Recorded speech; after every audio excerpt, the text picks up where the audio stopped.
Britain. BBC Somerset. I've been joined by some students who are making a film all about my hometown, the centre of the universe, as proclaimed by me, the fabulous Bridgewater. Bridgewater. Bridgewater. This is Bridgewater. We set out to make a film about Bridgewater, the town, the people, the passion. A town that doesn't always get the press that it deserves. A town with a rich history as a port and a trading centre. A town with great heart and personality. We wanted to meet people who had grown up and gone to school here, to hear their stories and to find out how they feel about the town. We met amazing people from many walks of life, travelling to London and across Somerset to catch up with people from Bridgewater. We hoped to make a film that would inspire young people, and here is what we recorded. This is Bridgewater! First, we spoke to Emma Britton to find out if she had anything she had learned from growing up in Bridgewater that she could pass on to us. Always keep your options open, I think, and be proud of where you're from as well. Don't be drawn down by anyone. There will always be negative people out there, and don't be drawn down by them. I love the fact that we are the home to possibly the world's largest illuminated carnival. Hello, that's a massive accolade. You know, on an annual basis, well over 100,000 people come to our town for one night of the year. So I'm really passionate about, promoting carnival. Inspired by Emma's advice, we met with world-class Paralympic footballer Robin Williams. Robin has been blind from birth, and when he's not playing football, he's doing a PhD in maths. We caught up with him at the site of the new Robert Blake and Elmwood schools, teaching students the skills that he has acquired. I had a really good childhood, I wouldn't have changed it for anything, so I was really fortunate. My family are all kind of from the Bridgewater area, and it's a kind of fairly industrial town, and lots of people I know, lots of my friends have work here and came to school here. Both my brothers came to secondary school here. It was definitely good for me academically. It's definitely one of the main reasons why I am where I am now academically. So I'm doing a PhD in maths at Exeter. As we were coming from different schools, it was good to travel to London by train, as it gave us a chance to get to know each other on the way. Our destination was a celebrity hair salon set just off the busy Kensington High Street. There we go, so we have a little bit of this. Hey? Beautiful hair. What compelled you to go into the beauty industry? I decided to be a hairdresser because my mum's a hairdresser, my nan's a hairdresser, and my great-granddad's a hairdresser. I actually used to be a professional footballer, but I had a really bad ankle injury. So my mum taught me it, and she said if you ever get a bad injury, it's always something you can fall back on. So my mum had a dream, I had a bad injury, and now here I am. It's quite a sort of a heterosexual sort of industry with men, so there is that whole sort of prejudice that, if you're a male hairdresser, you're automatically gay. So yes, I had a lot of sort of bullying and picking on when I was in school, in college. But when I went back to the school in Haygrove, I stood there and I sort of said, all those boys that are picking on the other boys, I've now worked with Kylie Minogue, Elle Macpherson, some of the most beautiful women in the world. And when I was at college, I was the only male. So I had all those females around me, so it's not a bad thing. So, just take it on the chin, and then just, it always used to drive me on even more. Bridgewater, Somerset is from my roots, so I'll never forget that. So, but my mum and dad and my nan and granddad and auntie and uncle still live down there, so, and my brother. So I still go down quite a lot. Back in Bridgewater, it was great to meet somebody else from the beauty industry, someone dedicating her talents to teaching others. I wasn't born in Bridgewater, but I did grow up in Bridgewater. I went to school here. What was your inspiration for getting into beauty therapy? I know a lot of people think it's all about nails and makeup, but it is a lot more to that. But I did enjoy beauty, so I looked into apprenticeships, saw that was a way I could earn money and actually do a career, and that's how I got into it. I looked around for apprenticeships and decided it's what I wanted to do. How do you help youngsters in beauty therapy? When students come to me and they've, just left school. They don't really know what they want to do. Beauty therapy looks like a nice option, but I try and inspire them to becoming the best beauty therapist they can be. I try and raise their aspirations and raise their quality and their skill, just to make sure that they can be the best they can be. I really like Bridgewater. I've always liked Bridgewater, hence I've been to school here, college here. I went to university away, but then came straight back here. I work here. I think it's got good communities, good education. It's got plenty for people to do. I would say it needs a lot more for youth to do. Me becoming a solicitor was started through work experience through school.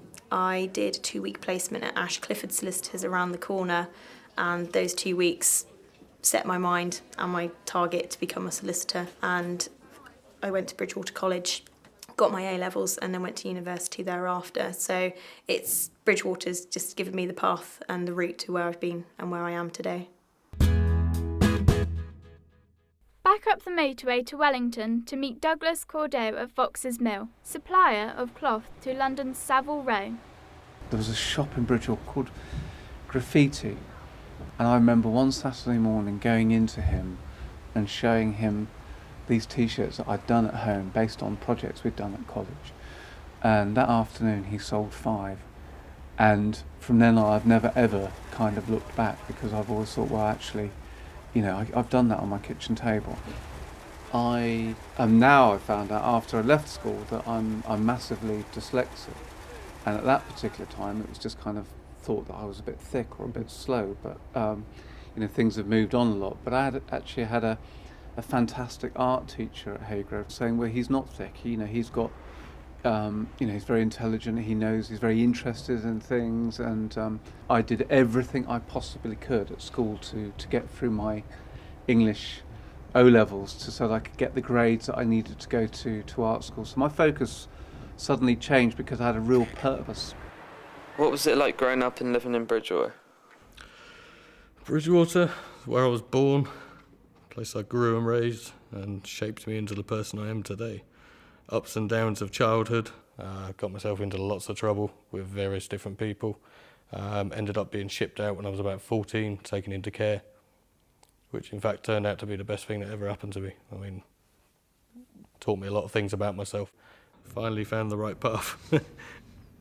My parents took me to the festival, African Aid, which was held down at the Wellworthy's playing field, and introduced me into the world of reggae music. Loved reggae music, always been in reggae bands. Got the opportunity when I was about 21, 22, working as a sound engineer in Devon. The Wailers came through.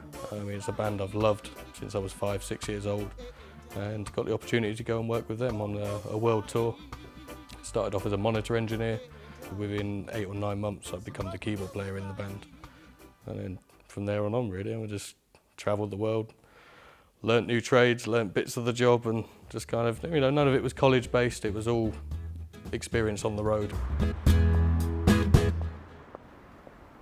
Next, we spoke to Lee Holman, an ex-student from Robert Blake and Elmwood Schools, and he told us about his successful journey after leaving college.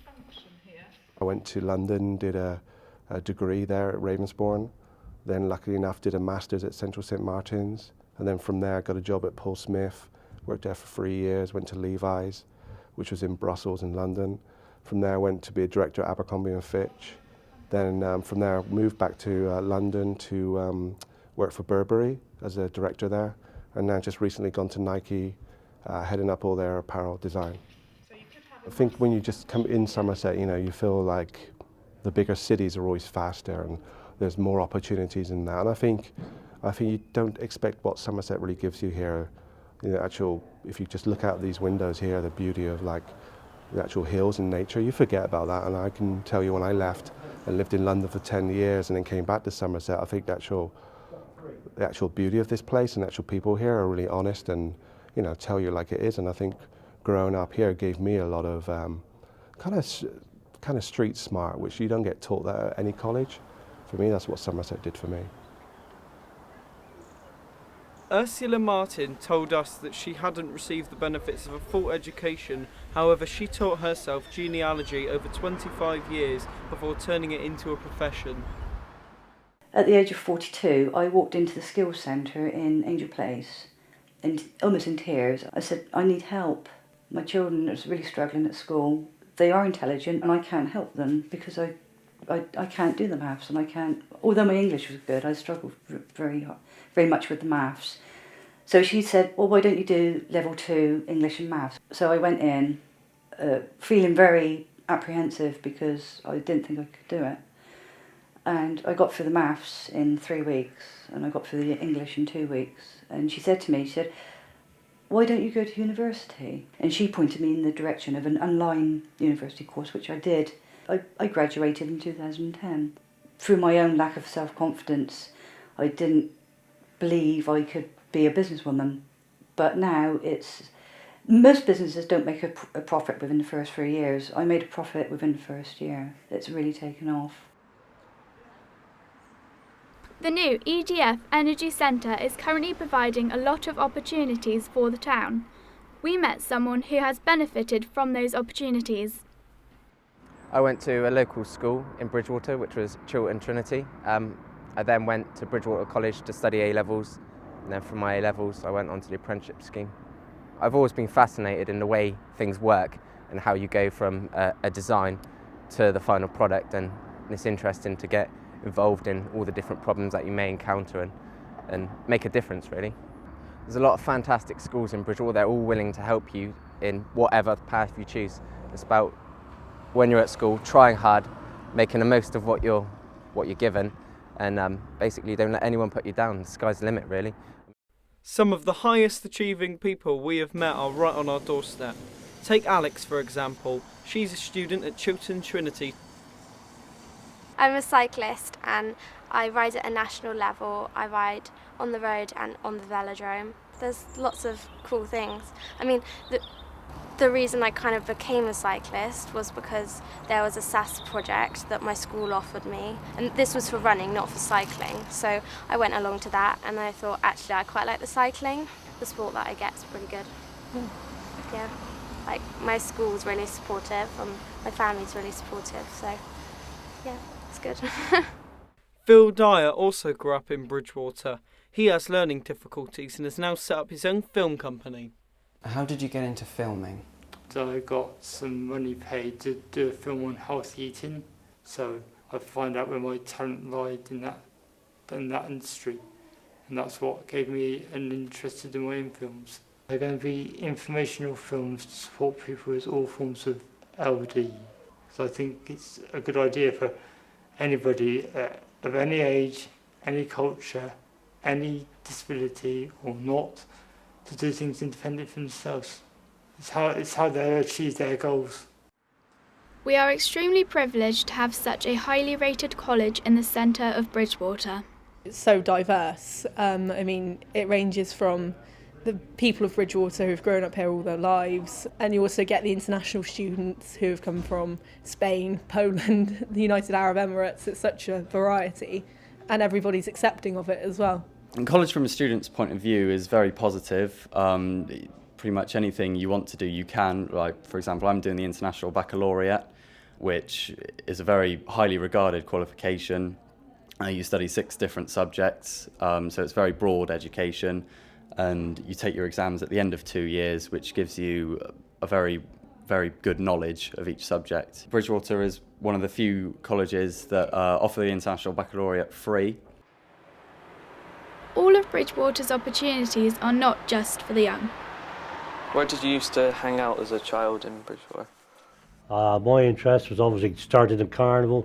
Roller skating was the main thing then. And just for the record, I was Bridgewater roller skate champion. Pictures, obviously, once a week was an in thing then. And then the old coffee bars, which is all gone now, where we used to go and see if we can pick up the girls and all on there. Typical 14 to 16-year-old kids used to do.